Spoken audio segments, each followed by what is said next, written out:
Welcome to the Burn Bootcamp podcast. I'm your host, Morgan Klein, co-founder and CEO, along with my husband and company visionary, Devin Klein. And together, with our amazing team, we are going to help you push past your limits, not just physically in our gyms, but right here, mentally, emotionally, and spiritually on the Burn Bootcamp podcast. Together, we will take on challenges and break through barriers to transform into the best possible version of ourselves. We are more than a gym. We are a community. Your community. Let's go, Burn Nation.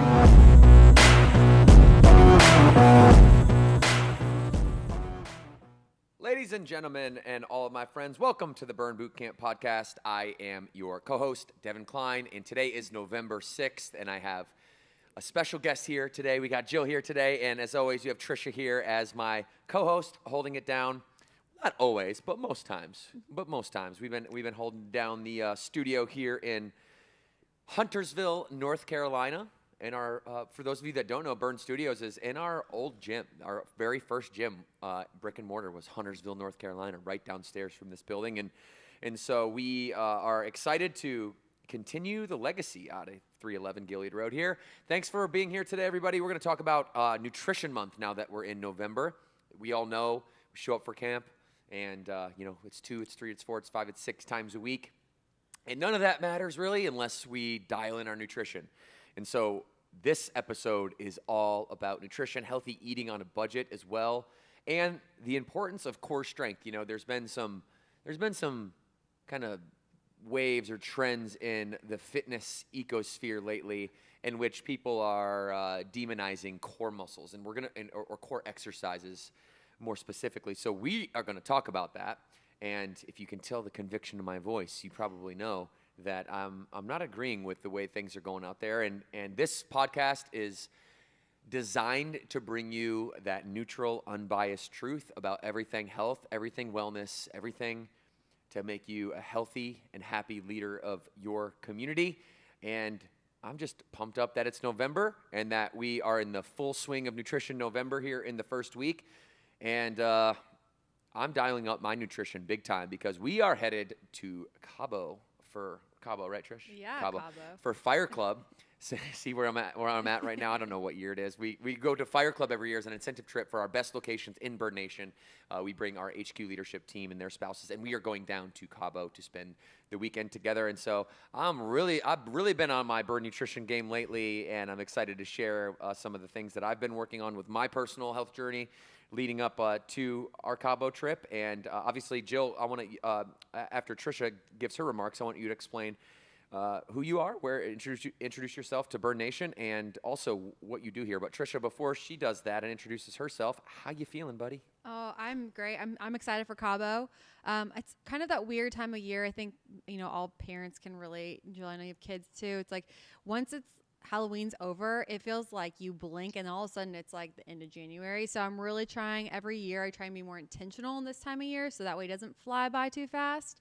But I have been looking forward to this trip to Cabo. I've also tried to be more intentional with my nutrition, really because I have goals in the gym from a strength perspective. So I'm excited for this topic and I'm excited to hear from you, Jill, on all the knowledge that you're going to bring. So can you introduce yourself for everybody? Yeah, I'm Jill Stolito Hall. I am the nutrition product manager here at HQ.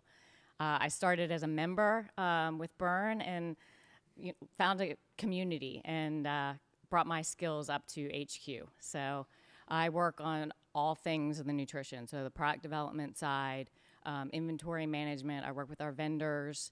I work with meals and everything that we have on the nutrition wall for you guys. And we are just, I think, over the moon about our nutrition products. Jill, you've done a great job. You and Matt Morris, who is our VP of Fitness, together, really executing the vision for Burn Nutrition. And we know how important it is for members to eat healthy.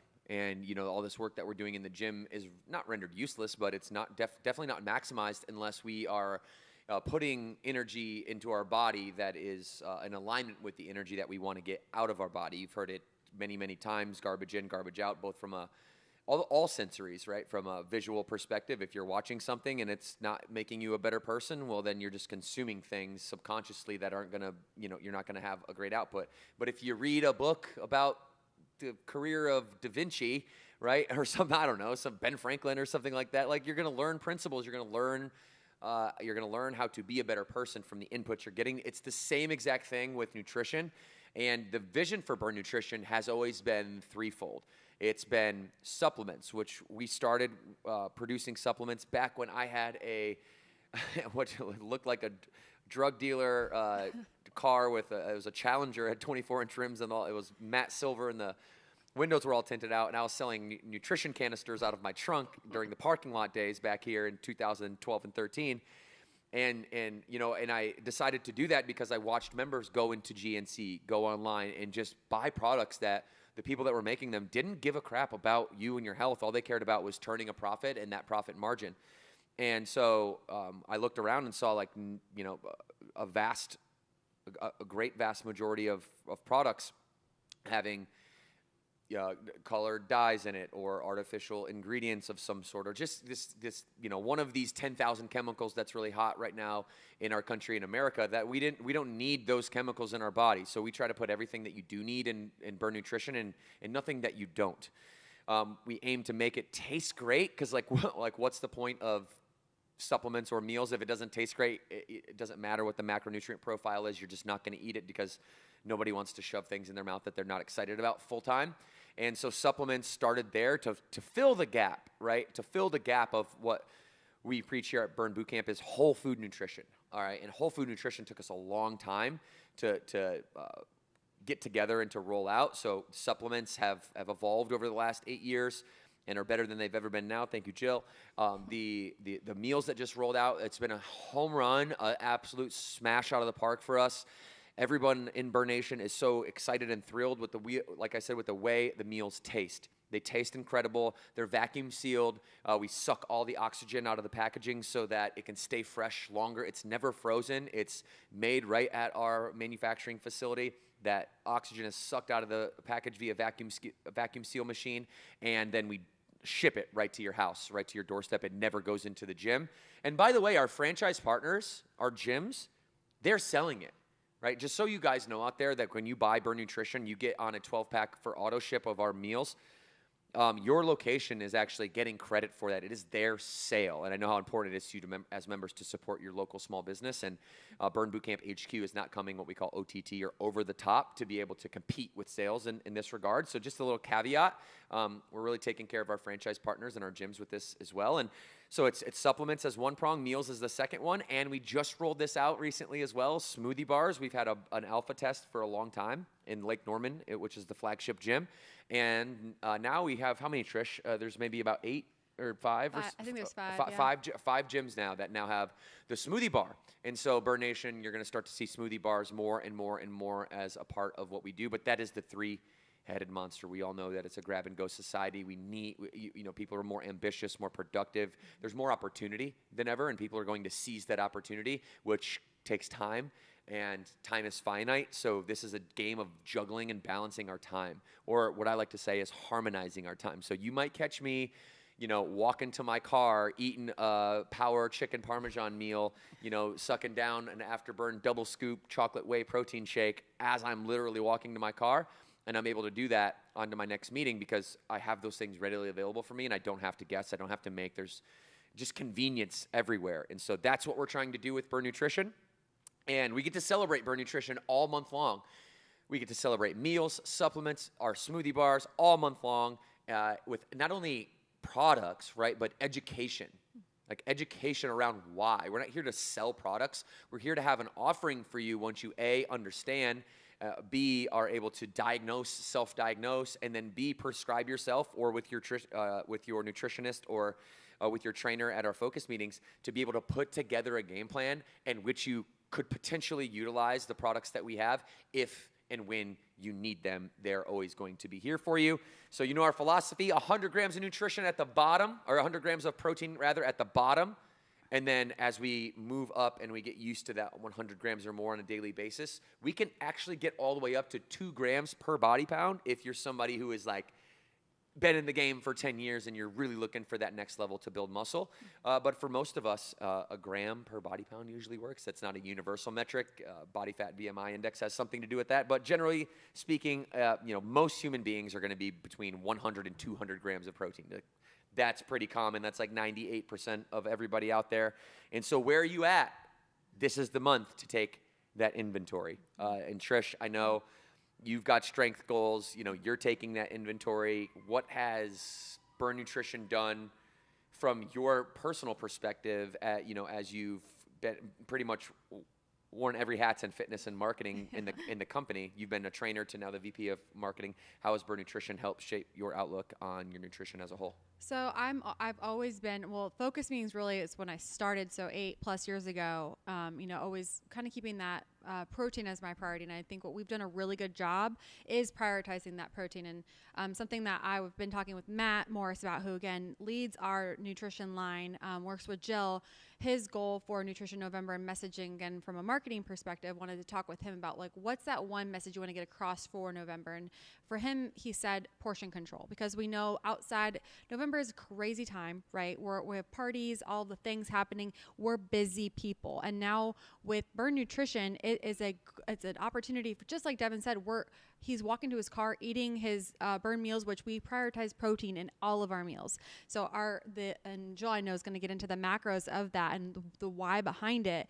But really, at the very least, you're going to get your protein in. You can grab a protein bar. Like Devin said, you can grab a protein shake. So for me, as if I'm putting my member hat on, that's where it's solved. For me, my nutrition, I guess, problems or opportunities is to really make sure I have no excuses to not hit my protein goals, because I started at that 100 grams of protein mark. Now I'm all the way up above 1 gram protein per body weight. Gram per body pound. How much I weigh times, Yeah. So, and I've seen now that I'm there and I've been able to track my progress, I'm also really into my strength training, and I've been able to see more gains because I am supplementing and fueling my body the way that I need to. So it all works together, and nutrition is that part. That's the bigger part. You can't just go to the gym and think everything's going to, take shape. You have to make sure you're fueling your body. So that's where, that the Burn Nutrition fits in for me. So Jill, one of these things that we have, Trish and her team come up with some amazing burn viral type little contests and things like that. We have a new one for you all. It's see a scoop, send a scoop. See a scoop, send a scoop. I love this. So really quick, Jill, have you ever done this before? No, I haven't. So we did this earlier this year too, and we did it I think when we launched creatine, because I don't know, I dry scoop creatine. So you can see a scoop, send a scoop. You can put it in your shaker. You can dry scoop Ignite. You can dry scoop creatine or put it in your afterburn. See two scoops. You're gonna scoop creatine and you're gonna scoop some afterburn powder. You're gonna shake it up and you're gonna go and then tag your friends. I love this so much. It's fun. You're a savage, by the way. You are. You don't look like it, like on the surface, but you're a savage internally. Don't judge a book by its cover. Yeah, I know. You're just dry scooping. Yeah, you probably got like gnarly calluses too. I do. Do you? Oh yeah, for sure. Yeah. I pick up those heavy weights. Who doesn't? If you work out at Burn. My daughter makes me shave them down, which makes them actually worse over time. Better in the short run, harder in the long run. Oh. But soft in the short run, and then they get kind of gross. But Jill, when you're talking about developing this stuff behind the scenes, you obviously know what's on the line right out there for Burn Nation. Yeah. Nutrition is something that one of the outcomes of this podcast is to take things that are very complex, give them concepts, in conceptualizing things makes complexity go away, right? Sure. You take a lot of kind of bifurcated things and you bring them all together and you conceptualize it makes it easy. So we're trying to do that with Burn Nutrition, right? We're like 100 grams of protein, 100 ounces of water. Just do those two things, and then cascading effects take place, right? So right. You know what's on the line here. You know that most all of our results are through the lens of the energy in, energy out. That's most importantly the nutrition that we consume. Why, or what motivates you to make sure that these products are, hitting the shelves with, right on the vision that we had for them? Right. So, we have this vision of clean ingredients, right? It has to go with the brand, what we preach. We practice what we preach. So we have, when we meet with these vendors, we have formulations that we create, and we have the list, and we say, hey, we want everything to be as natural as to state as possible, right? So like Devin was talking about before, is the no artificial flavors, no artificial ingredients, clean protein. And these vendors, we have chemists and biologists in the labs making these things, these products for us, for Burn Nation. So nobody else has this. And we're making it for you, for the member. And it's specialized, and it's like nothing else that's out there in the marketplace.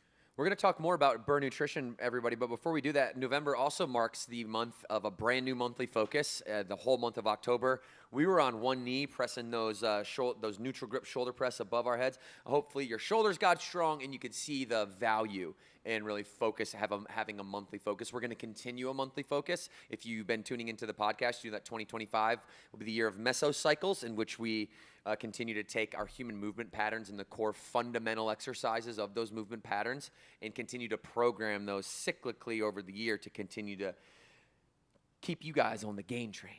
All right. And myself included, I think the best businesses are ones where the founders and the leaders actually are solving the problems that they have in their own lives. You know, the best chefs taste their own food type of mentality.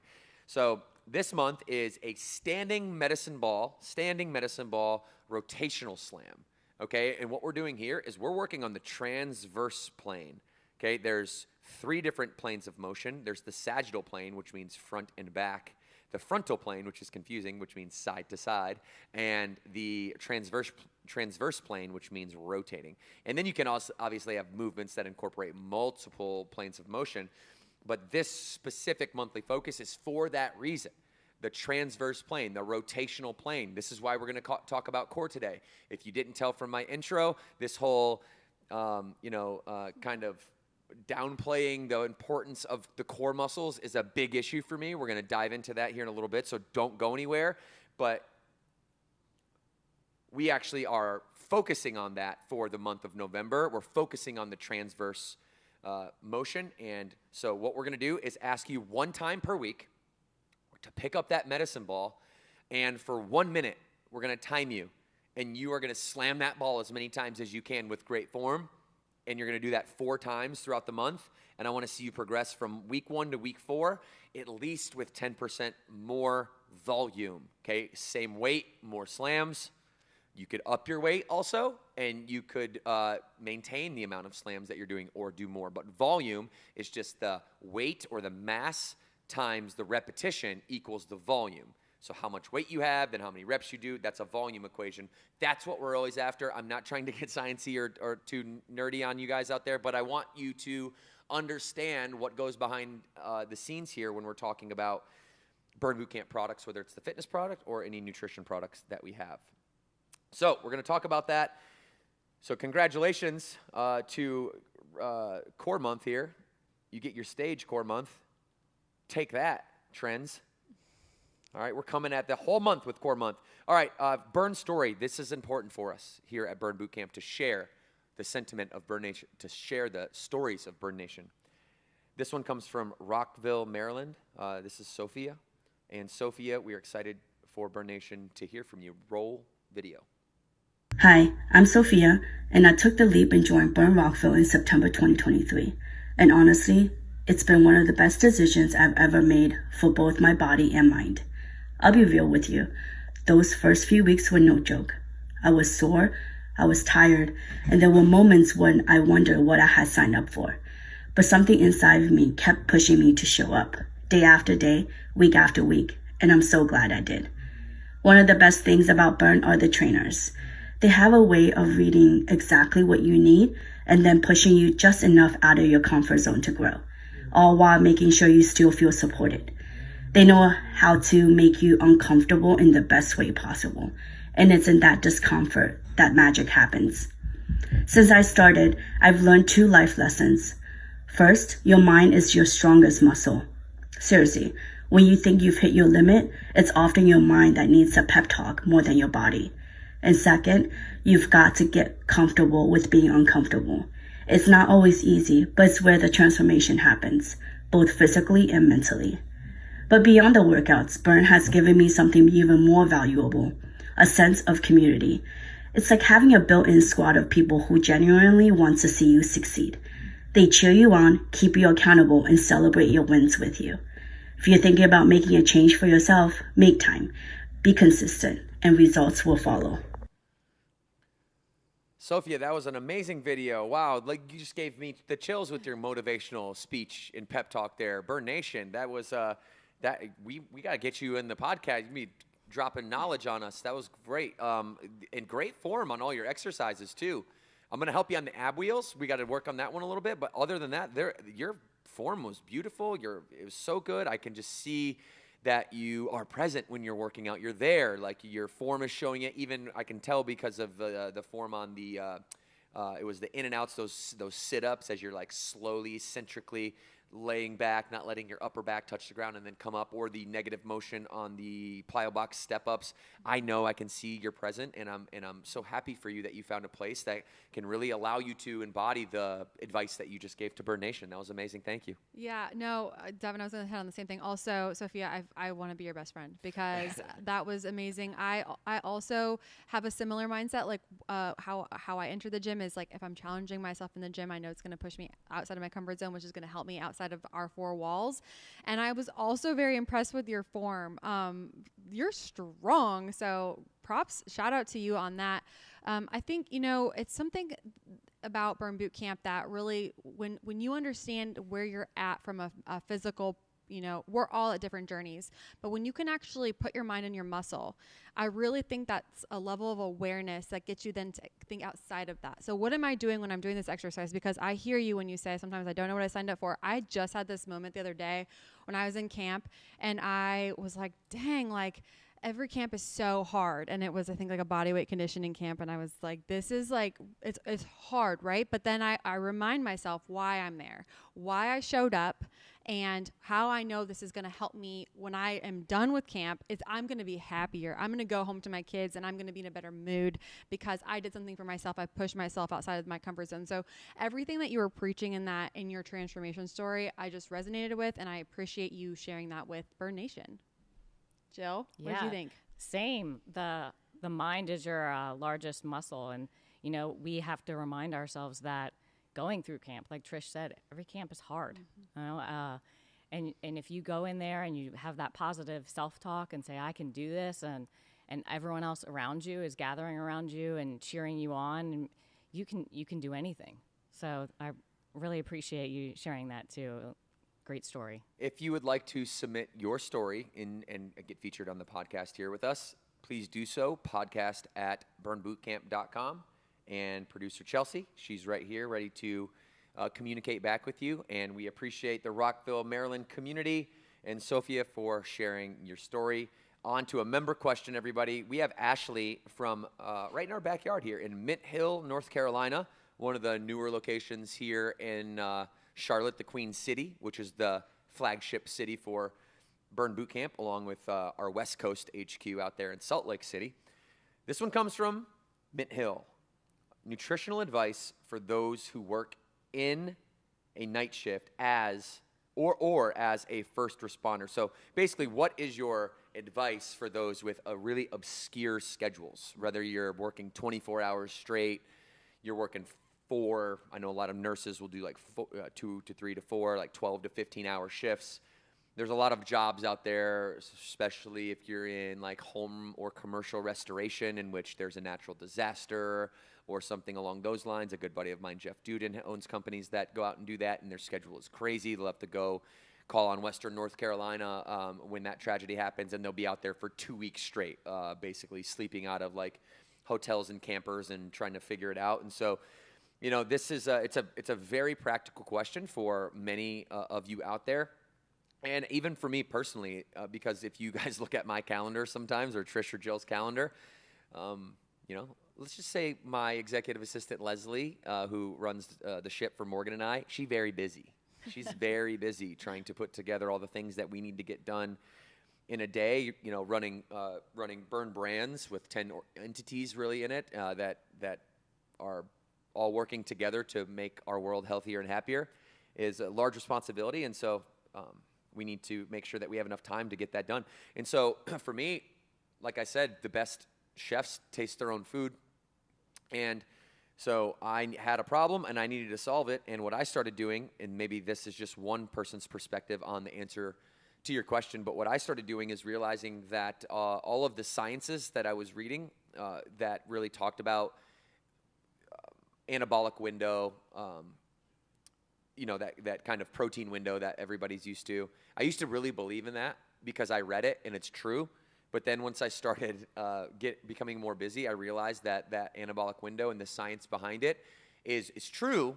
And, there is a higher likelihood, to how would you say, build more muscle through activating protein synthesis post-hypertrophy. The sooner post-hypertrophy you can ingest protein, the more bioavailable that protein is, the more protein synthesis that will take place, thus creating more muscle. That's the theory. And yes, for sure, definitely is a reality. But how much of a reality is it? Like, is it 0.00025% more beneficial, right? Or is it like 50% more beneficial? And once you start to dig into a lot of these tactics with your nutrition that come from really the bodybuilding world and then cascade down into practical society, it's like, I probably don't need to track my macros down to the 4th decimal. I probably don't need to make sure that within 60 seconds of my workout, I have a well-balanced meal. There's just some notions that are nice to haves, but not absolutes. And so you're going to get the same results, essentially, let's say, maybe incrementally less, if you are just consuming all the nutrition you need to consume within a 24-hour window, rather than going out and figuring I got to eat 6 small meals every hour on the hour. I need to keep the, people used to say I got to keep the fire burning. I got to keep feeding the fire. I don't want my metabolic fire to burn out or to be an ember. I need it to be a raging, burning machine. Okay, all of that stuff is nice to hear and say, but let's get practical. What really matters is that within a 24-hour window, you're getting your nourishment in.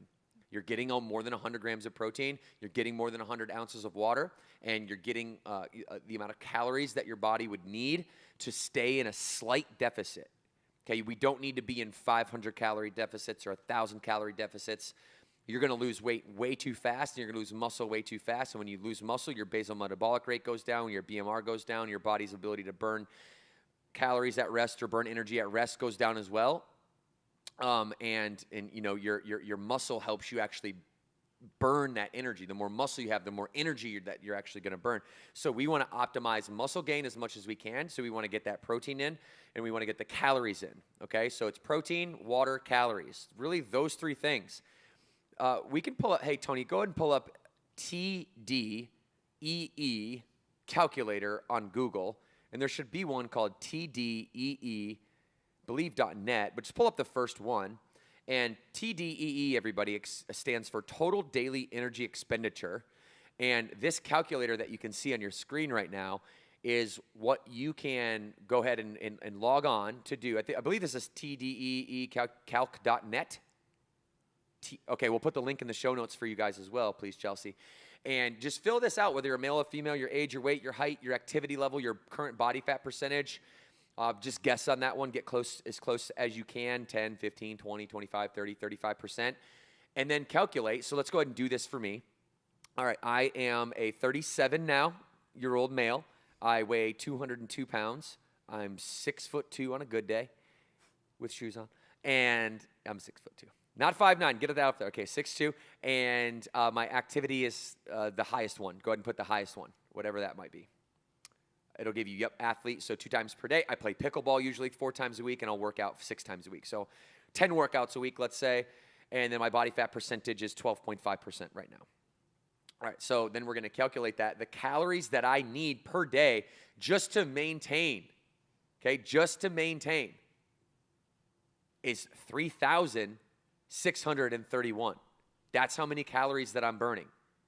So if I want to maintain my weight, I need to eat 3,600 calories. Okay, and I'm doing this. I eat a lot of food, y'all, and it's an insane amount.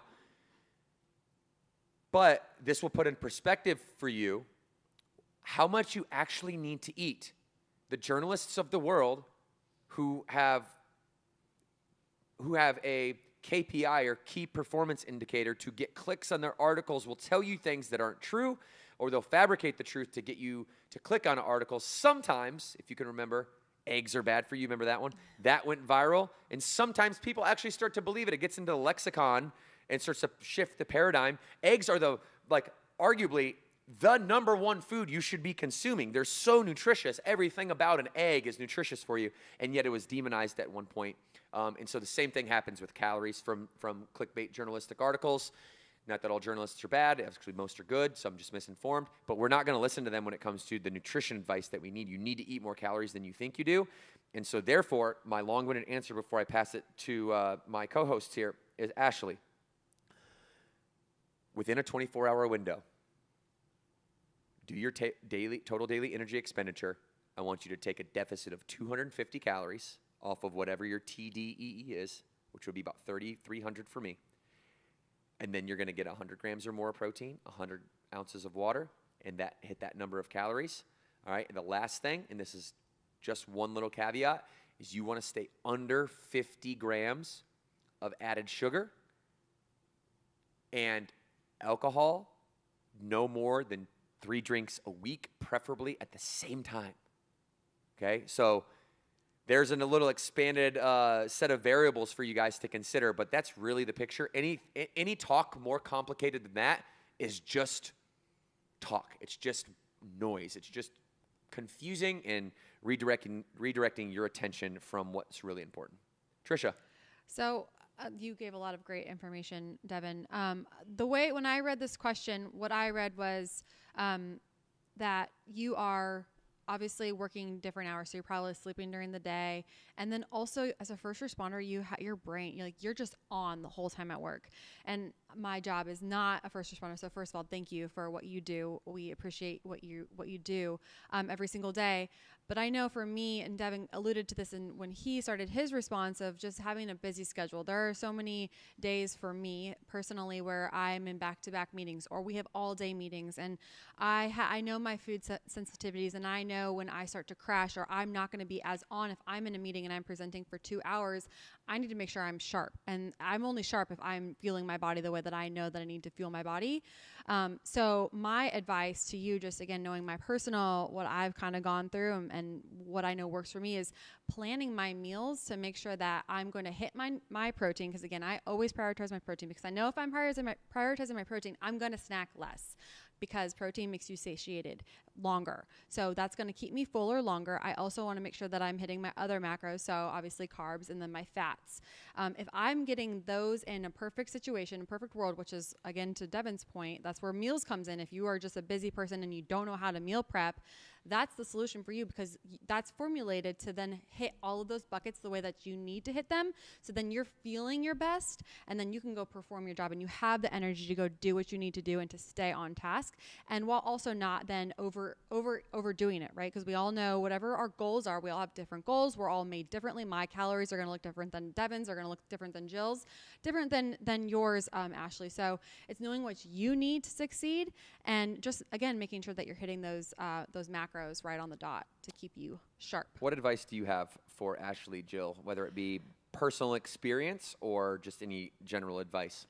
I think just the general advice is, I read that also as, I'm a very busy person, and I don't know how to stay on my nutritional guide for that. So I immediately went to convenience, is having that protein bar, in your pocket, having something that you can, grab and go, whether it's like egg bites or, some nuts, anything that's like protein related that you can just down and in a few seconds, it sounds like.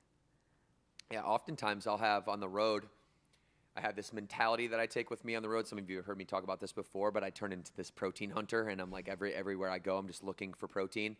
And what seek and you shall find, right? And oftentimes I eat better on the road. I think I eat better on the road because I'm not tempted by the things that I have just sitting in my pantry at home that, are enjoyable from time to time. Like, I'm the first person that's guilty of waking up at midnight and eating those like Nature's Bakery fig bars. Those with like chocolate whey afterburn, which tastes like chocolate milk, by the way. I think what somebody said, one of our trainers said, Matt Morris was in Santa's workshop with the elves making magical protein chocolate milkshakes. That with those fig bars, it's incredibly hard to resist them when I'm at home, but when I'm on the road, it's easy. And so for you road warriors out there, I know that Burn Nation is just full of go-getters and ambitious people that we get questions all the time about how to eat on the road. My perspective, I'm on the road like 40%, 50% of the time. It's way easier on the road if you just take the mentality of like, I'm a protein hunter. Wherever I go, protein is what I'm choosing. That's one decision, and then from there you can get it at Whole Foods, a restaurant, grocery stores, gas stations, food markets. Like, thankfully, I'm in the gym all the time, and I live on Afterburn and peanut butter bars when I'm in the gym. But I was doing some math here on so my Burn Nutrition regimen when it comes to like there's let me just explain this real quick for everybody. So our Burn Nutrition product line is a fitness specific product line. Okay, it has before supplements, during supplements, and after supplements. So everything that we do is designed to be taken before your workout, during your workout, or after your workout. Protein has two categories, really three. It's the powder, which is whey or plant. That's the after category. And then we have the bars. The bars come in 3 flavors. Protein comes in 2 flavors, both in whey and in plant. And then we have seasonal flavors that come along. So that's the after category. And then the last addition to the after category, which includes before and after. You don't eat meals during camp, hopefully, but before and after, then we have the whole food meal piece. So, and then during is our replenish product, right? This is the electrolyte supplement that you're going to mix with your water. I mix it with my water outside of camp too, but this was designed for during camp to keep you hydrated and keep your energy up. And obviously before. And before is see a scoop, send a scoop, right? This is Ignite. This is what you might see us dry scooping in the gyms. One trainer at Poway did a dry scoop with no water. I saw, it was like the cinnamon challenge. Oh my gosh. But with Ignite, I was impressed. Yeah, I'm impressed. I was impressed. She just swallowed it. Wow. It's like, you're a savage. And just you and Trisha would get along really well. Yeah, I'm like, tell me more. Yeah. And so I did some math on protein real quick, and I just wanted to map this out for you because we wanted you, whatever Burn Nutrition product that you pick, Jill, Matt, and I designed these so that your protein would remain high. So they in Whole Foods, in our meals, Burn Boot Camp meals, the average protein count is 34 grams on a meal, and it's always the highest macronutrient. And the product is always between 400 and 500 calories. So you're getting 400, 500 calories, always high protein, 34 grams on average. So if you just did the math, and let's just say you did 3 meals per day. This is my regimen. I do 3 meals per day, and I'll do 1 double scoop of Afterburn. So just in the double scoop of Afterburn, which there's 23 grams of protein in each one, I prefer 1 scoop chocolate, 1 scoop vanilla of the whey. That's 46 grams. And then if you took the 34 grams of protein per meal, averaged that out 3 times, that's 102 grams. 146 plus 102 is 148, which is darn close to 150. And that's just in that food, okay? And then I'm adding beef jerky as a snack, cashews, mixed nuts as a snack.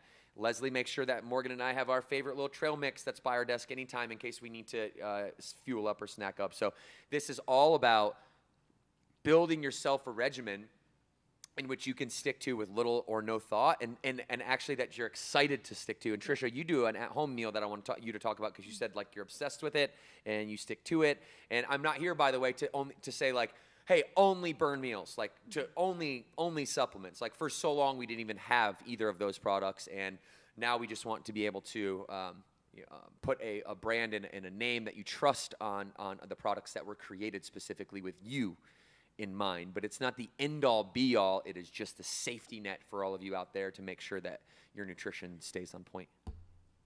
Yeah, I mean, you hit on so much. Do you want me to talk about my... Yeah, just because I think it's a good perspective for us to have, because I never want Burn Nation to be like, oh, well, Devin or Burn in general, they're only pushing product to sell it. Like, yes, I want to sell you meals and I want to sell you supplements because I know how wonderful it then makes your life when you actually stick to these things and do it. But we also prepare food at home, and we also have other things that we're incorporating in, we're mixing in. Yeah. And as much as you want to use Burn Nutrition or as little, it's just there for you to pick and choose. And you choose to make this, what is it, the It's like turkey, egg, rice meal? Yeah, it is a concoction. And the first time I made it, my husband looked at me and said, really? Like, that's what you're going to eat for lunch the whole week? And I am a creature of habit. I could eat the same thing, and I do. I literally eat this for lunch 5 times a week, sometimes on the weekends. And I've been doing this for like, I don't know, probably 5 to 6 months. And I have no intention of going away from it. I have, dabbled in our burn meals, and it has given me some ideas for like what I can do for. What I like about burn meals really quick is it helps remind you of how much protein you need to get. So it'll give me some ideas for my recipes for at home and making sure that I am also prioritizing protein in those meals. But for my lunch specifically, it's protein focused. So I do ground turkey. I do a cup of ground turkey with taco seasoning. And then I do the egg bites. You can get those at Costco. So I know we're going to get into a little bit of like eating on a budget, but I mix those and they have bell peppers in them. And then I do a little bit of rice. So it turns out to be about 35 grams of protein that I know that I'm going to get every single day at my lunch. I also have a sensitive stomach. I know some of you out there might have sensitive stomachs. I told you earlier, I have busy day. I cannot deal with a sensitive stomach issue during the middle of the day. So I know I'm going to eat that. I'm going to feel good because it's fueling my body with that 35 grams of protein.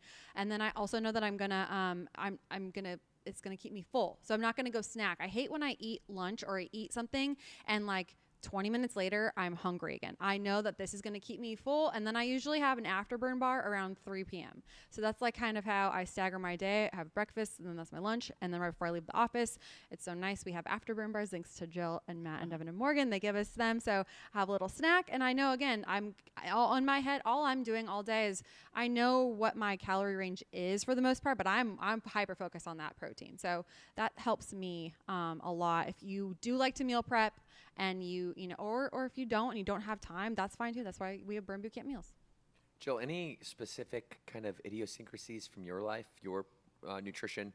You've been a Burn member long before you were a part of the HQ team down in Elizabeth. And so what have you learned over the years that might be helpful for us? I learned a lot actually coming to HQ and being in the nutrition. I would look around and say, what's everybody eating? And it was always a concoction of the beef, the turkey, the rice, and chicken, right? So I've just incorporated. I don't eat the beef, but I do love some chicken. So I'll go in and I'll meal prep for chicken, and put it with rice or put it on a salad, or have it for dinner and with some other things, and then I know I'm getting that protein in, and it's good. Well, 100 grams of protein or more, that's the name of the game. Just start there. This whole nutrition deal, fitness is an interesting industry because I think most people that are professionals, they have a pure intent, but often that way to communicate the pure intent is to then demonize other things or to exaggerate things that should not be exaggerated. And so, as always, we're going to stay right in the middle of both kind of sides of the kind of religious wars and fitness and nutrition industry, and and stay away from the demonization of anything, because we're not trying to be right here. We're just trying to do right for you, and whatever that means is just as unique as you are, right? Whatever your specific habits are going to be is just as unique as your lifestyle, your circumstances, your palate, your personality, the things you do like, the things you don't like, and your tolerance for change. And so some people can just cold turkey. I'm that type of person. I'll admit this because I like to be super transparent. One of the worst habits that I ever had, and you can give me grace for this because it's part of the culture in baseball. I'm a pitcher, and especially in the pitching culture in baseball, you don't do much, right? You go out there and you play. If you're a starting pitcher, you play once every 7 days. If you're a closing pitcher, you're playing maybe once every 3 days. Sometimes you go a week without getting in the game at all. And all we do down in the bullpen is chew tobacco and prank each other. And then maybe play some golf when we're not at the field. And so I used to chew like a can of tobacco a day, even till I was 2 or 3 years post getting released at 24 while I was running Burn for like the first 2 years. And I always wanted to stop. I knew it was terrible. And finally one day I just had enough and I just stopped cold turkey, and I had never looked back since. But not everybody can do it that way. My father couldn't do it that way. He was, until the day he passed, he was still addicted to a lot of substances and would tell me all the time how bad he wanted to quit and change and all of this stuff. So it's your journey, your story. Don't listen to anybody when they tell you what to do. Okay, what we're going to do here is make suggestions, give you the lay of the land, and maybe share our experiences. And through that lens, you're going to have aha moments or intuitive things that you pick up on, and you won't just follow somebody else's advice blindly. That's a bad strategy. You need to learn. An educated member is a retained and a happy member. So thank you, Ashley, for the question, and we really appreciate everything you do as a first responder, sincerely, and we're going to continue to do more. If you guys wanted to hear our 9/11 episode, if you wanted to go back and listen to Nicole, Marianne, and I talked about just the first responder culture in America during our 9/11 episode. If you want to go back a few episodes and check that out, Ashley, we pay a big tribute to you and your fellow first responders from different industries. We have a segment called Healthy Eating on a Budget today. This is derived from a Mayo Clinic article. The Mayo Clinic article titled Healthy Eating on a Budget. This was a couple years ago. This was published, and maybe right before grocery prices started going up like crazy. The beginning of this says with food prices rising. So as we know, this is probably like the beginning of when food started getting crazy expensive. And, you know, it's a political thing, right? It's a big political issue right now as we are sitting here the day after. We're not going to go there, by the way. I'm not going to go there. That's not what we're here for. But food prices rising has been a huge issue in our country, and we, regardless of the outcome of the election, we are sitting here today with food prices still being high. So what are we going to do about it? Healthy Eating on a Budget. The Mayo Clinic gives us an article. I really like this article. If we can scroll down to where it says these detailed tips can help you when shopping in each food group. I thought this was a useful little set of things here. So if you're watching this on YouTube, you can actually read what I'm seeing for yourself. Otherwise, the article here is in the show notes, and you can go ahead and pull that up and follow along as we're going along. It says the detailed tips that will help you in each food group: grains, fruits and vegetables, and protein. Grains, it says buy 100% whole grain. When grains are on sale, stock them up and freeze them. I thought that was interesting. I never heard about that one before, to freeze the grains. I think that's interesting. Oatmeal is a healthy, inexpensive whole grain with no added salt or fat. Oatmeal can be a staple of almost anyone's diet as long as you can tolerate it. And definitely a great carbohydrate if you do a heavy leg day or a heavy strength training day and you need to really supplement with some extra carbohydrates. That's a great one to supplement with. Rice is also inexpensive. Brown rice is actually a healthier option compared to white rice. I'm going to go ahead and call that untrue. I think this article is not digging deep enough. Brown rice is a healthier option compared to white rice. Go ahead and just give me a straight Google on that. Is brown rice or white rice healthier? If you could stay on that article and do it, that'd be great. Fruits and vegetables, to go just down the list here. Shop for items in season and buy only what you need. That's an important one. How intuitive is it to know what's in season and what's not in season? I don't really know. Do you guys know? Like, I just know whether it's in the store or not in the store. That's my... Or if the prices are higher than normal or not. That's kind of how I also know. I'm like, strawberries must not be in season right now. I think that's what this is saying, is like, you try to stock up where you can. Keep frozen fruits and vegetables on hand. There's this whole, again, back to this, I need to make up stuff to get attention type narrative in our industry. It's like there's this whole deal around frozen fruits and vegetables and how it devalues the nutrition. And it's like, I don't know the science on this very much, but everything I've heard all time from any expert has always been heat is what devalues nutrition, not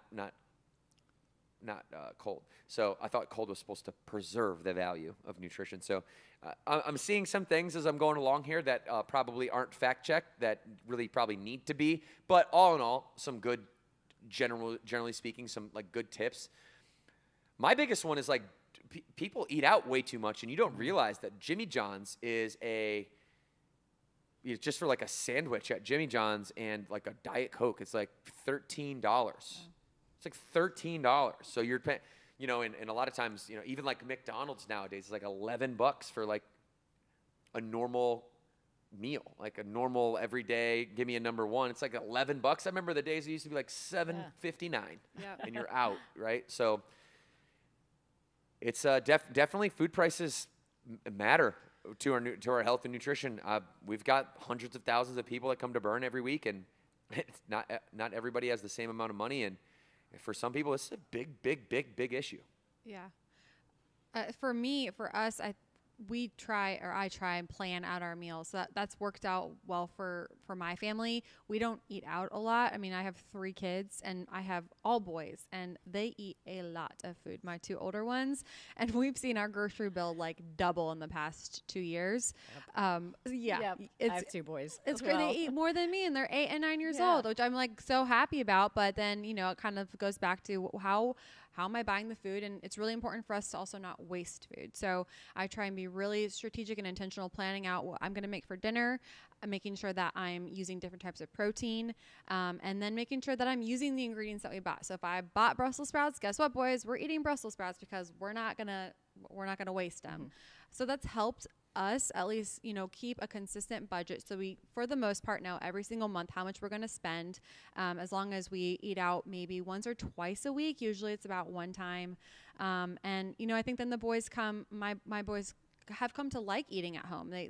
I'll make different types of meals, and then I'll ask them, what do you want me to make? So they're kind of part of that development of the menu, and then everyone's happy. And my 3-year-old now eats what we all eat, so that's less things that I have to make in the kitchen. So that's kind of how we've started to structure our, at least from a budget planning perspective, and then also making sure that we are eating healthy and that the kids also are eating healthy. What do you do, Jill? Yeah, I think it's a whole balancing act, right? We are Costco members, so going to like a Costco's or a BJ's for protein, and then we have a deep freezer in our basement, and so we always have the protein. And then I'm just taking it out and going to the farmers market, or I like Trader Joe's for their produce, and all that, and like not wasting it. Right, is meal prepping, talking about it and planning it, and that's how it goes. But yeah, you're right. I've got 2 boys who just eat me out of house and home now. I'm like, whoa. Lots of oatmeal and peanut butter. Yeah. That's 2 filling Protein things balls. Right there. Protein balls. So we have to be cognizant of just listening blindly or following advice just because it comes from a resource that you may be able to trust. There are even sources that traditionally I would trust, like Mayo Clinic articles, now have such a need for content because of search engine optimization, hierarchy in the Google rankings, and ultimately the traffic that comes to their website is there's a formula for that, and the more content that is SEO'd or search engine optimized for landing on specific pages, the better. And so there's a lot of times now where, and I'm not saying the Mayo Clinic is intentionally doing this, but there's a lot of times now where they will have loose affiliate relationships with journalists, and there's a very poor quality assurance on the actual information that the journalists are partnering with the Mayo Clinic on. And why do I know this? Because I've been asked to be a contributor to every major publication you could possibly think of. If I wanted to become a columnist tomorrow for one of the big papers, I could definitely do so. And so I've been on the ask side of, hey, can you come contribute for us? And I'm like, well, what do you need me to do? Just write an article and submit it. We'll check it for grammar through like Grammarly, like an automation, and then we'll post it, and we'll let you know when it's posted. And how do I know that they don't go in and fact check it? Because they're releasing hundreds of these articles every single week, and it would be physically impossible to actually go and fact check every single sentence of the 100 articles that Pop Sugar, for example, puts out on their platforms. So I heard one time, and it perked my ears, that brown rice was actually not better than white rice, that it was a misnomer, or that it was a myth.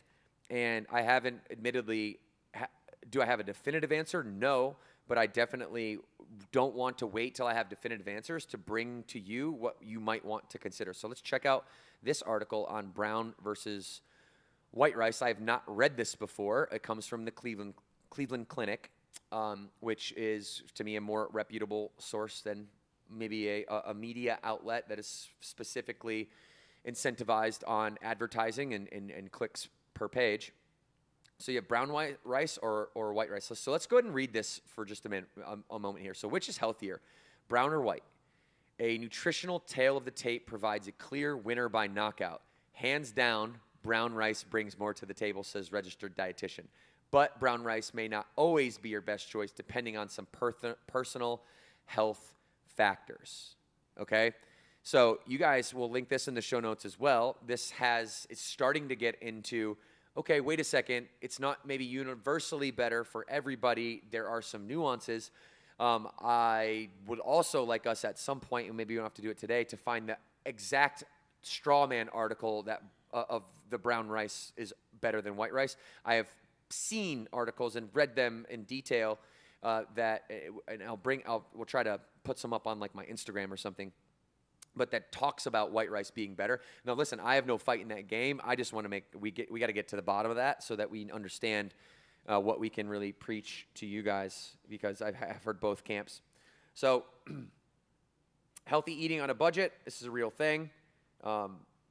Let's just go practical. Like, forget the articles for a minute. Food's expensive.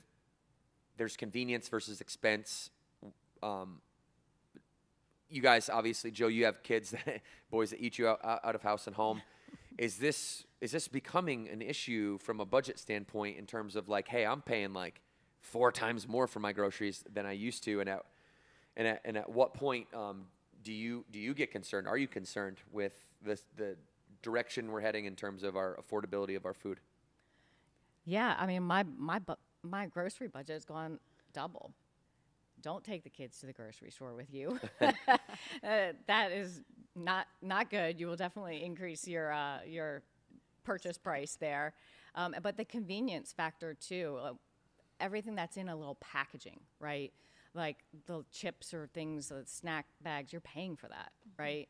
And so going to somebody that's like a mass producer and maybe taking it out and putting it in your own little bags for lunches, things of that nature could help with that.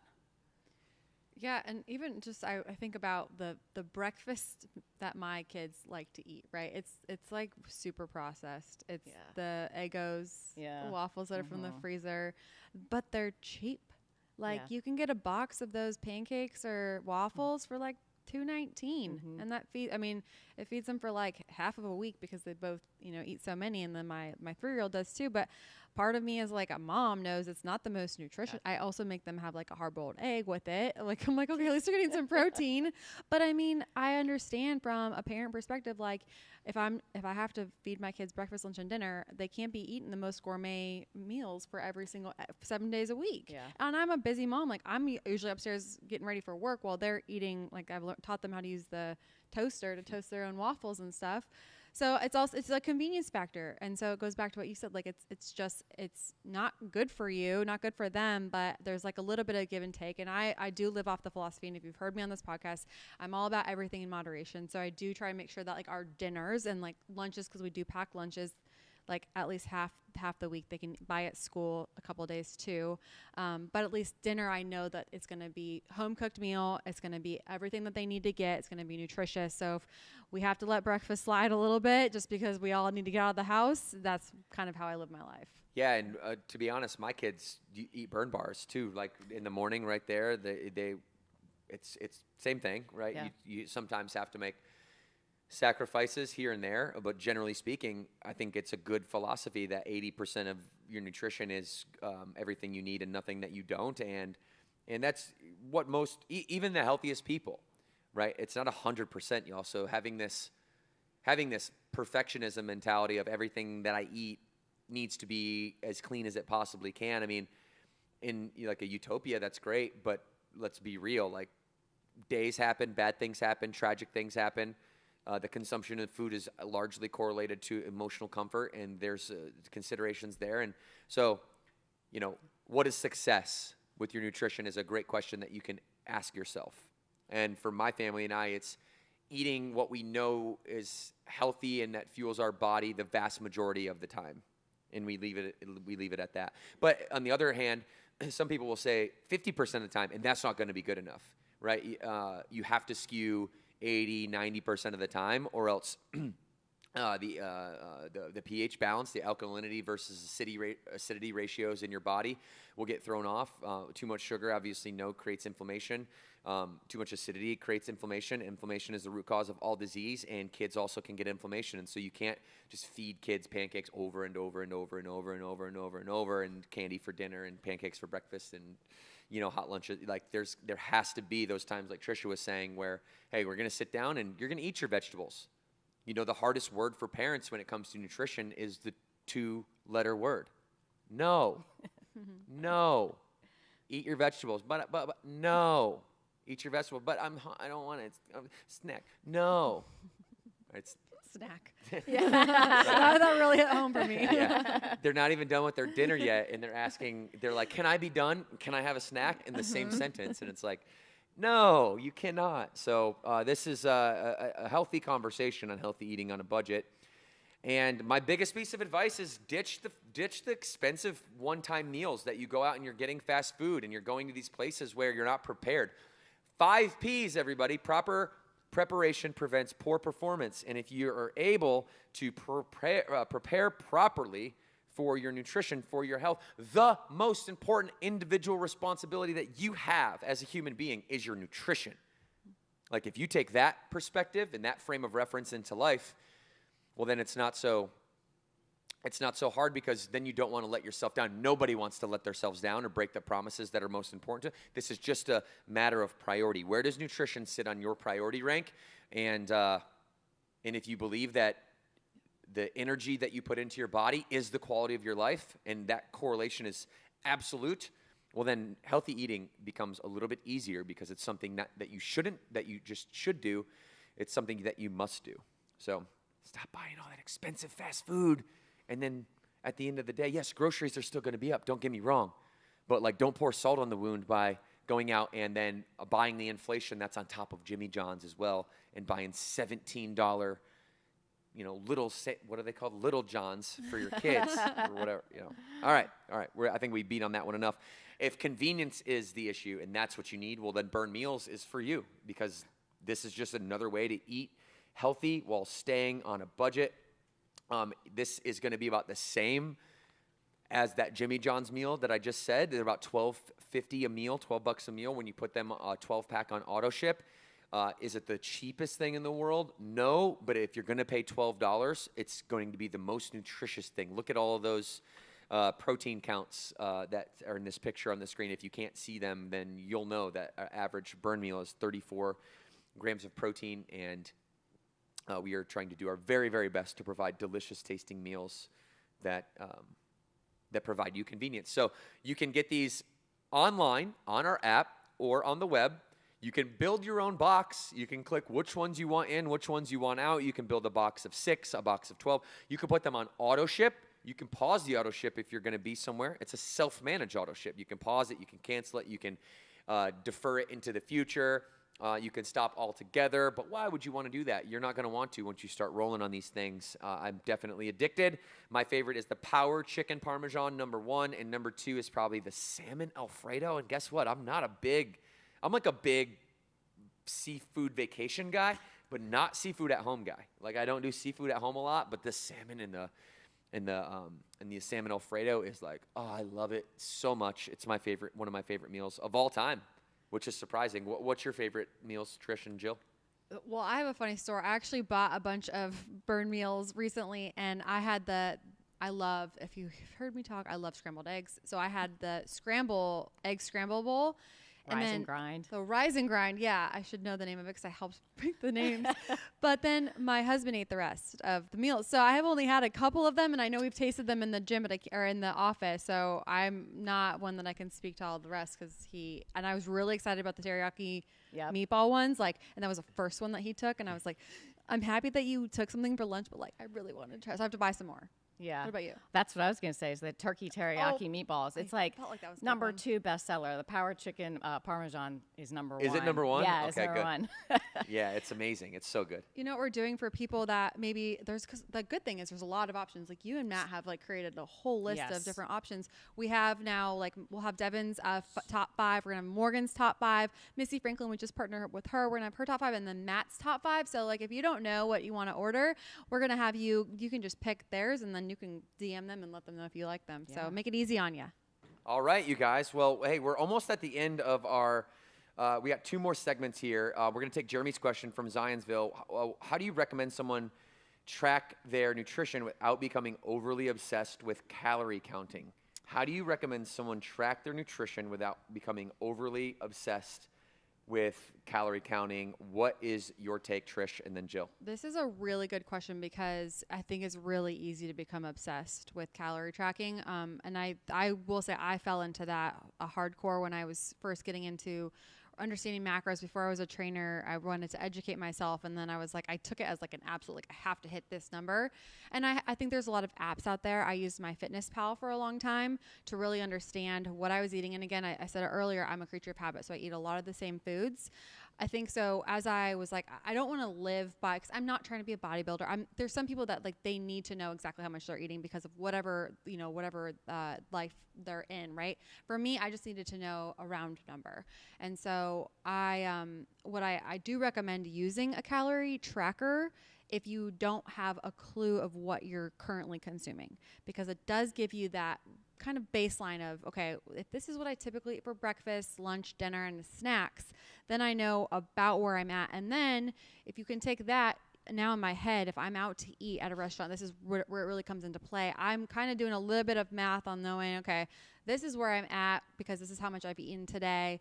And this is kind of what's left in my calorie allotment. But it's nothing that's specific. I don't have the exact number of calories that I'm eating tracked every single day because, again, unless that's the life that you're living, I don't think that that's the way to live. So I don't know if that answered the question, but that's kind of where I'm at and what I've kind of worked through is just knowing kind of roughly where I'm at. What about you? 100% agree. So when I was a member, started out, didn't really know much about nutrition, just wanted a great place to work out. And then I signed up for a focus meeting. And the trainer there was very much into nutrition and said, hey, have you ever used any of these apps? No, I hadn't. So I went on and I started counting it, but really just for an education piece of it, not to be overly obsessed with it, like losing weight or anything. It was just, I educated myself. I do eat a lot of the very same breakfast and lunches, and then I got that education and then knew what to do with it, going forward. So this is where I need to be, and just kind of spot check every once in a while. I don't have much to add on top of that because I think that's 2 practical, great answers, and really the same answer. I can only add one thing, and that's your fist. So if you're sitting down at a table and you were to hold your fist just about 6 inches above your plate, right, then you're going to be able to use your fist as a measurement for protein, especially in carbohydrates. So I know if I can, for me personally, my hand covers about 6 ounces of chicken. I know there's 42 grams in 6 ounces of chicken. And so then I know if it's just slightly bigger, it's probably 50 grams. It's a little, and you can just really eyeball it. Like they said, you don't have to get down to the 4th decimal place. This isn't astrophysics. We don't have to get so precise with our calculations. Because it's really just about that. First and foremost, it's calories, right? Energy in, and anybody that wants to argue with me about that, you're going to have to argue with the very foundation of physics, not me. And then number 2 is quality of calories, right? Which is also a physics-based principle, biological principle. Calories, energy in, and then the quality of those calories. It just seems to be that seems to be obvious to me. I wonder why that's so heavily debated out there. And we need to come up with a good name for the whole fitness world where they butt heads all the time and want to argue with each other about stuff, like the head-to-head combat out there. That's unnecessary. That's not helping people. It's only helping egos. And so, for me, it is that. It's just, hey, let's just take our fists, let's just get practical, and let's realize that calories are important first. Number one, to be in a slight deficit, 100 to 200, maybe 250 calories per week in that deficit, and then let's from there worry about our quality of calories and protein, carbohydrate, and fat ratio. It's called your macronutrient ratio, and we'll go from there. Because other than that, that's like 99% of it. Everything else is just every other strategy, and there's a million, only encompass the 1%, right? So use your hand, use your fist. It'll be really good. And then you don't have to be obsessed at all. Yeah, that's great advice. All right. So let's see. Okay, so the science behind Burn Nutrition, Joe. We're gonna wrap this segment with the science behind Burn Nutrition, and I wanted you to talk about the quality, some detail that goes into creating each of the Burn products. Is there, explain to them our quality assurance process that it goes through. I just want everybody to feel really good about Burn meals, and also hear from you on how the sausage is all made. Specifically meals or supplements? You could go into wherever your little heart desires. Well, to go. good, because I kind of want to talk about all of it, if you don't mind. Please. There's a lot of preparation that goes into either our supplements or our meals, and it starts off with the development of it, the idea and the creation of, does this go with our brand? Is this part of our core value? What's selling in the marketplace? And does it make sense for Burn, right? So then it starts there, and we go down that track and say, yeah, let's do a pre-workout. Let's do a collagen or a creatine or a new meal, and where are you going with that? So then we do R&D. So this is research and development phase. This probably takes about the longest phase, because we're talking with our vendors, our manufacturers. They purchase raw ingredients from their suppliers, and what kind of flavoring do we want? What meal do we want? And that's when we, kind of come together in the office. Matt and I will start with a brainstorm of something and, what's selling in the marketplace, and then bring it to everybody in the office and say, hey, try this. What do you guys think? What's the feedback? Good, bad? Is it satiating? Is it not? What's the texture like? Is the flavor too strong? Is there too much spice? All of that. So then, and it has to fit into, what our clean ingredients are, or if it's a meal, it has to be under 500 calories. It's sort of the, where we're at when the 34 grams of protein, and it all fits in there, like a nice little package. But it's not always that it works the very first time. So then we have to go back to mostly 3 times in that. But they are the fun days, tasting in the office and trying to get something very specific and perfect for our member. And then really after the research and development phase, then we go into labeling, right? So we work with our graphic design team. We say, hey, we want, and marketing, can't leave them out. It's the same team. It's okay. Yeah. You got us. How does it look merchandised on the wall? What, are we current? Is the packaging what we need according to like USDA, FDA regulations, and going back to the vendor and the label provider or a printer and graphic design, and all working all together and collaborating as a team to make it perfect. And then it goes into launch from there. So after the whole labeling and packaging piece of it, then we would talk with marketing, come up with social media plans. When are we going to launch it? Put it on our master calendar and let it go and see how it sells. Educate, right? We have to educate our franchise partner and educate so they can educate you as a member and know, why do we create this? What's it for? Is it the pre-workout? Is it the post-workout? Does it have the protein in it? Is it convenience also with all those encompassed into it? So, that's just a little bit about like the background and the development of that. My favorite phase is the research and development phase, and I'm classically annoying with how many times that something comes across my desk and I turn my nose up to it, because I really want the product to be something that when I consume it, I'm like, wow, this is like the most amazing thing that I've ever had. Not just like, yeah, this is kind of good. This will Yeah. do.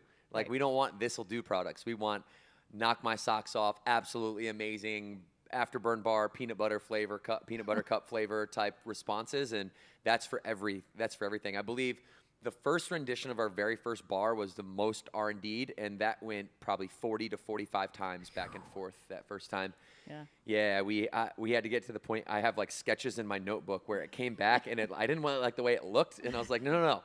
It tastes good this time, but it looks bad, and it needs to be like this. And so we've had a really cool relationship between Matt and Jill and I. Hopefully you don't get too bothered with my persistence to excellence, but you guys share it too. It's just there's a vision that I have in my head, and you guys have the respect to make sure that the taste of the product aligns with the vision. So thank you.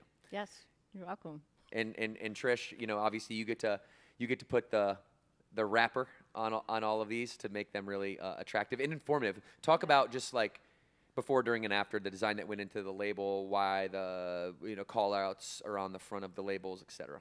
Yeah, so we actually just recently went through a rebrand of all of our nutrition products. So if you've been a member for a while, you've noticed that they are now they're cleaner look and feel, and that was intentional because of what Jill said. Our products are clean, and so we wanted that to be present on the label. And so again, everything that we do is intentional. We think about it. We want to make sure that what we're putting on, we're never going to mislead you with our marketing messaging on the wrapper. We make sure we go through in fine print.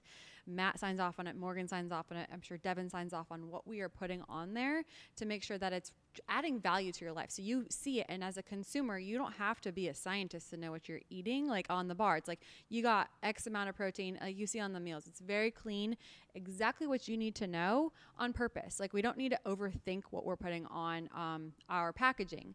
We obviously had a lot of fun with the design. Shout out to Mal Brown if you're listening. She designed our meals packaging, and I think she just knocked it out of the park. They look different than any of our competitors, and we want to stand out from a brand perspective. We also want it to look like Burn Boot Camp because it's important for us for everything to feel unified, again, to that clean look that everyone knows and loves when they see us. So part of what makes my job so fun, not only talking about the fitness aspect, but also the nutrition piece, because those two go hand in hand, is then educating on the why did we create these products? Why do you want to take Ignite before you go to camp? Why would you want to have Replenish during camp to make sure, obviously, you're getting those electrolytes? Why do you want to have that protein after camp? Telling the full story, because part of what makes Burn Boot Camp special and unique is that we are here to meet our members where they are. Again, not just from a fitness perspective, but we can fill the gaps in the other areas of your life as well. So we get to tell that story through our nutrition products. And again, one of my favorite parts is it's all authentic. We don't have to, there's no stories that we're making up. It's the truth, because that is what our products do. So go get that auto ship 12-pack or 6-pack on our website or on the Burn Boot Camp app, and remember that your franchise location, your location, will get the credit for it. Okay. So we're going to move on to the last segment of the day. This one is going to be all about the hottest topic. We saved the best for last here, and this is the core topic. Okay. So externally, this has become a trend. As people, Burn Boot Camp has been all about strength, since the very, very beginning, and you now see this trend of strength training coming online, which I love that. It's great. It's right mostly. What they get wrong is demonizing cardio. This industry does this all the time. They'll lift something else up, but they must demonize something else in order to have the value hierarchy of their own perspective, be clearly understood. And the reality is that strength and conditioning are both vital. Strength is the framework, the musculature, the posture of your body, longevity to your life by building a stable foundation that will help you prevent injuries and help you be mobile in the long run. And as we get older, we atrophy, so then we have to hypertrophy, which is the opposite, which means building muscle. It's the type of training, when I say strength training, that we do at Burn Boot Camp. So we must have a nemesis to the atrophy. And also conditioning, right? What else atrophies? Your brain. The structures of your brain will atrophy. The hippocampus, responsible for memory, long-term, short-term memory. The hippocampus is what deteriorates when people have dementia, when they have any type of disease Alzheimer's, in which they forget or they can't recall. And what Dr. Wendy Suzuki found in the book Happy Brain, Happy Life is actually that the hardcore conditioning days, those are the workouts that stimulate brain activity, new brain neurons. You can actually create new neurons now. And we thought they used to say like, and it was really correlated to like pot usage. They used to say like, don't kill your brain, right? They say, don't smoke pot, the neurons in your brain don't regenerate. Not true. And one of the things that helps them regenerate and keeps that brain, that cognitive function alive, especially the cognitive function is in the cortex or the prefrontal cortex part of the brain. That cognitive function has to stay sharp as we go. The best way to do that is through hardcore conditioning workouts, through increasing your anaerobic threshold and reaching VO2 max. So you need strength, you need conditioning. It's always been that way. It's not going to change, so we can stop the demonization of conditioning versus, or what people call like cardio versus strength. All right, and you don't need to just do heavy weights all the time, okay? You also want to make sure you have those pops of hardcore conditioning. And so when we're talking about people jumping on this strength training bandwagon, one of it kind of goes into this conspiracy in which you don't need to train your core muscles anymore. And it's like, guys, functional movement is what we're all after, yes? Okay, if everybody universally agrees with that, then at the center of all function is the core. And the core is it's a set. It's not just abs. It's not rectus abdominis. It's a set of muscle groups, internal obliques, lower back extensors, rectus abdominis, internal, external obliques. All of these muscles need to be trained. They need to be trained the same way a bicep would. I am flabbergasted that it's a muscle, and on one hand you want to sit here and say strength training and hypertrophy is the most important thing, and we need to do this, and but then you're going to treat each muscle as it's different. There's only two types of muscle: type 1, type 2 muscle fiber, generally speaking. So calves need to be trained. They need to be trained differently. Abs need to be trained. They need to be trained differently than a bicep might be, but they need to be trained. Okay, they need to be trained. So the importance of core strength is, in my opinion, only going to grow inside of Burn Bootcamp. And I've even heard this in Burn, all right? So our 3,000 trainers, there's a handful of y'all that have emailed me, messaged me, and said, why are we doing more core?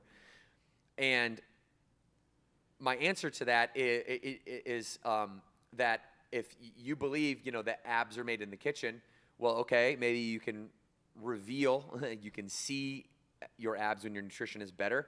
But even with a layer of body fat from head to toe, you still have muscle under the body fat. People that come up to me and say, hey, I don't have any muscle. It's like, no, because if you didn't have any muscle, you'd just fall to the ground, right? You'd just be like you'd be like skin and bones, right? And so it's really important that we don't demonize core movements, that we continue to do core movements. And it's not just good enough to say, oh, when I deadlift, I've got this deep intrinsic core engagement at the bottom of the deadlift. I don't think that's good enough because we're not making a mind-body connection like we do when we are training our core muscles. So injury prevention, posture and stability, abs are not core, core is not abs. Abs is short for rectus abdominis. Core is that holistic muscle group I talked about. This again, the notion that abs are made in the kitchen is just a misleading one that just has something to do with your nutrition. Practical experience shows that like these endless ab workouts, they're not going to give you the visible abdominals, but you're going to create the strength underneath and the posture needed underneath. Try this experiment if you're somebody that's risky. Train every other muscle in your body, but neglect your core intentionally. Watch how fast you have cervical neck issues. Watch how fast you have issues up and down your spinal column, right? From lumbar, cervical, thoracic. You're going to have them. It's going to start because the number one reason we train core inside of Burn so hard is so that we can stand upright, our posture, over time, and that we don't get any global imbalance that allows our skeleton to begin to start to become asymmetrical. So I could talk about this all day long. There's a link to an article from the Mayo Clinic that I think agrees with me here. But what are you guys thinking? Have you heard this stuff that I've been hearing out there on the internet of nets? Have you heard these things? Because I think it's pretty crazy. It is, and I mean, I will say, if I'm gonna pick my least favorite muscle group to train, I'm not a fan of like straight training my core. However, I will say I understand that it's important. And I think another indication is I really like to go heavy, especially on leg day. And if you don't have a strong core and you want to lift heavier weights when you're doing like a walking lunge, if you don't have core strength, you're not going to be able to have the stabilization that you need to actually perform that exercise at the level that you need to perform it. Your form's going to be way off because you don't have that core stabilization. So to Devin's point, it's more than just you need your core through everything that you do. So I do find that important, and it's one of those things that I don't know why to me it's just not, I don't think it's like fun, and I need to like reframe how I think it. I'm just being very honest with you guys because I know I've talked about this before. It's just not my favorite thing to train, but I do know that it's important, and I would never say that it's not important because it's one of it holds our whole body together. Yeah. It's actually my favorite. There you go. Because of that, because of the balance for the back and the abs, I love it. Just my favorte. Yeah, it's like it's almost this. I just find it to be very counterintuitive when you hear hypertrophy and strength from one angle, and what does that mean? That means 8 to 15 reps in which the muscle reaches failure under external load. And then on the other side, you're going to be like, but there's one muscle group that doesn't count. You shouldn't do this one muscle group. Like, I just think it's another way for people to differentiate themselves. And we're getting to the point where I think unification needs to be called for. So if we just stop confusing people, health and fitness is hard enough. It's hard enough to sift through all this stuff on your own. Like, white versus brown rice, like, do we really got to worry about, like that complexity right there alone is example of that. So I'm here. I'm one person in this industry that stands for all, and I just want to make sure that you, as somebody who trusts our advice and our perspectives, that you're able to come here and get that, right? That I'm not trying to sell you anything. Like, come be a member if you'd like to. Buy our products if you'd like to, if it makes your life better. I'm sure you'll be happy to pay the brand if it makes your life better. But we're not here to sell anything on this podcast. We're here to tell you, we're here to tell you that if you can cook meals 6 nights a week and you got the time to cook lunch and breakfast 6 nights a week, you should do that and buy nothing from us. You should do that, right? But how practical is that? We don't know. All right, you guys, we got to get out of here. Thank you guys for being here. Jill, thank you for being here. Any last comments for the group out there before we sign off? No, I just thank you for having me, and it's been a pleasure. Yes, it's been very fun. Thank you for bringing your knowledge around Burn Nutrition. And as always, Trisha, thank you for co-hosting with me. Yeah, so fun. It's great to be here. You want to take us out? Oh, my goodness. I think this is the first time I've done this on the podcast. All right, you ready? 2 claps on 2. 1, 2. You got it.